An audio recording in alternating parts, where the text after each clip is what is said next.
एक खूनी हत्यारा हॉरर स्टोरी। यह कहानी एक हॉरर कॉमिक सोर्स अज्ञात पर आधारित है, जिसे एक सबसे डरावनी कॉमिक माना जाता है।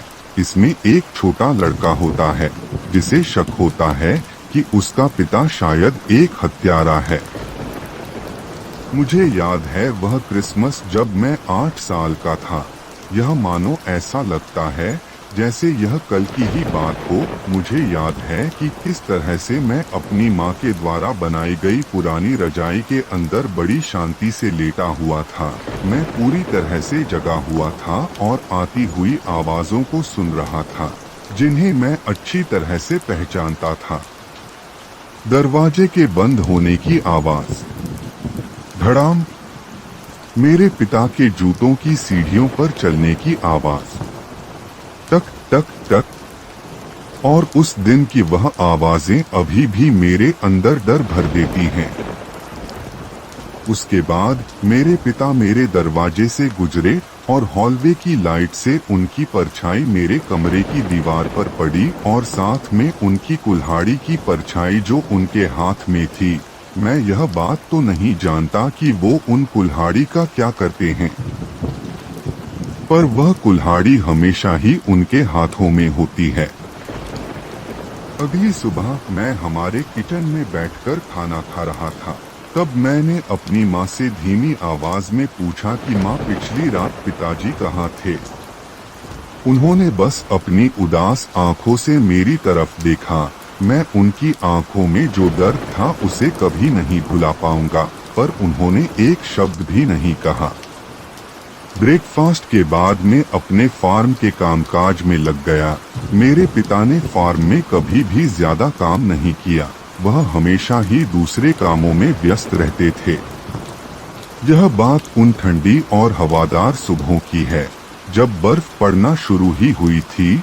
उस समय मेरे पास सोचने के लिए बहुत ही ज्यादा समय था। स्कूल में मैं अपनी पढ़ाई पर भी ज्यादा फोकस नहीं कर पाता था, क्योंकि मैं हमेशा ही अपनी समस्याओं और अपने विचारों में खोया रहता था। जब शाम को मैं अपने घर आता था, तब मैं समय पर अपने घर पहुंच जाता था ताकि मैं अपने पिता को जाते हुए देख सकूं। उनके हाथ में हमेशा ही उनकी कुल्हाड़ी होती थी। मैंने मुश्किल से ही अपने पिता को दिन की रोशनी में देखा होगा, और जब रात होती थी तो जो भी मैं देखता था वह केवल उनकी धुंधली परछाई ही होती थी। मुझे वह भयानक रात अभी भी अच्छे से याद है, जब मेरी नींद मेरी खिड़की की खटखट की आवाज से खुली थी। यह समय दिसंबर का था। दिसंबर में चलने वाली ठंडी हवाओं के कारण खिड़की खटखटा रही थी। जब मैं खिड़की बंद करने जा रहा था, तब मेरी नजर मेरे फार्म पर पड़ी और मैंने अंधेरे में एक परछाई को नोटिस किया।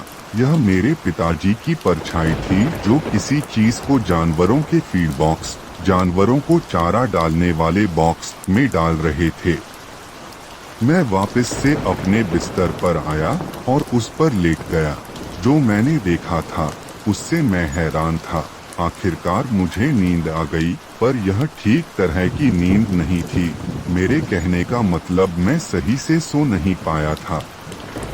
अगले दिन मेरी उत्सुकता के कारण मैंने किचन में लटकी हुई चाबी को उठाया और उस फीड बॉक्स को ओपन किया। तब मैंने वहां जो देखा उसे देखकर तो मेरे पूरे शरीर में डर की एक लहर दौड़ गई। उस फीड बॉक्स के अंदर एक गंदी बदबू थी और उसके अंदर केवल खून ही खून था। पर मेरे पिता ऐसा क्यों करेंगे? वह क्यों जानवरों के टुकड़ों को इस फीड बॉक्स के अंदर रखेंगे? थोड़े समय बाद मैंने किसी चीज को नोटिस किया जिसने मेरे शरीर में डर की एक लहर भर दी थी। उस फीड बॉक्स के पेंदे में कई सारे लोगों के कटे हुए हाथ पड़े थे। उस क्षण मैं खौफ से भर गया। अब मेरा अपने माता पिता से भरोसा उठ गया था। अब मैं उन्हें केवल शक की नजर से देखने लगा था। तब मुझे कुछ चीजें याद आने लगी, जिन पर पहले मैंने ज्यादा ध्यान नहीं दिया था। न्यूज़पेपर की हेडलाइंस जिन पर बताया गया था, ब्रूटल मर्डर और डिस्कवर्ड बॉडीज। के बारे में और उन लोगों को एक सन की खूनी हत्यारे के बारे में बात करते हुए। अंत में एक स्कूल के लड़के के दो शब्द जो मेरे दिमाग में बार बार रिपीट होते हैं, एक्स मर्डरर, कुल्हाड़ी से हत्या करने वाला। उस रात मेरी नींद डर के कारण गायब थी। मुझे अपने डरावने सपनों में केवल दो ही चीजें दिखाई दे रही थी, एक तो मेरे पिता और दूसरा उनकी वह कुल्हाड़ी जिससे खून टपक रहा था। मैं सो नहीं सकता था। मैं अपने बिस्तर से उठा और सीढ़ियों तक गया। मैंने अपने पिता की कुल्हाड़ी को उठाया जो कि बेसमेंट में रखी हुई थी, और मैं सीढ़ियों के एक तरफ अंधेरे जगह पर जाकर छिप गया। मैंने दरवाजे को खोलते हुए और बंद होते हुए सुना। मुझे उन्हीं कदमों की आवाज सुनाई दी जिन्हें मैं अच्छी तरह से जानता था। यह कदमों की आवाज मेरे पिता की थी। मेरे पिता धीरे धीरे सीढ़ियों से ऊपर आने लगे, और जैसे ही वो ऊपर आए, मैंने तभी अंधेरे से बाहर निकलकर उस कुल्हाड़ी से एक जोर का हमला किया। कुल्हाड़ी के एक ही हमले से मेरे पिता का सिर कटकर उनके शरीर से अलग हो गया। उनका शरीर सीढ़ियों से फिसलता हुआ नीचे वाले फर्श पर जा पड़ा। उसके बाद बस फिर सब कुछ शांत हो गया। उस समय मैंने ध्यान से सुनने का प्रयास किया कि कहीं मेरी माँ के कमरे से कोई आवाज तो नहीं आ रही है। मैं आशा करता हूँ कि मेरी माँ ने कुछ ना सुना हो। जो भी कुछ उस समय मैं सुन पा रहा था वह केवल मेरे दिल की आवाज थी।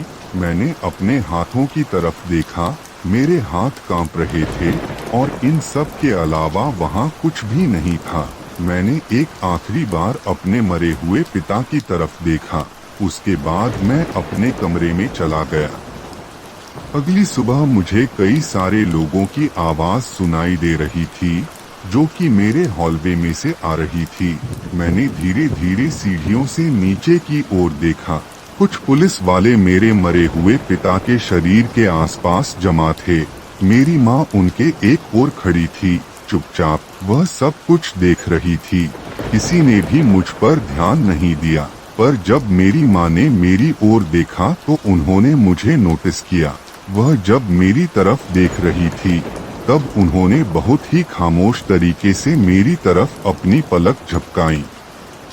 तो दोस्तों, यह थी एक ऐसे लड़के की कहानी जिसका पिता एक खूनी हत्यारा होता है, और जब उस लड़के को इसके बारे में पता चलता है वह इस गिल्ट के साथ में अपने पिता को जान से मार डालता है।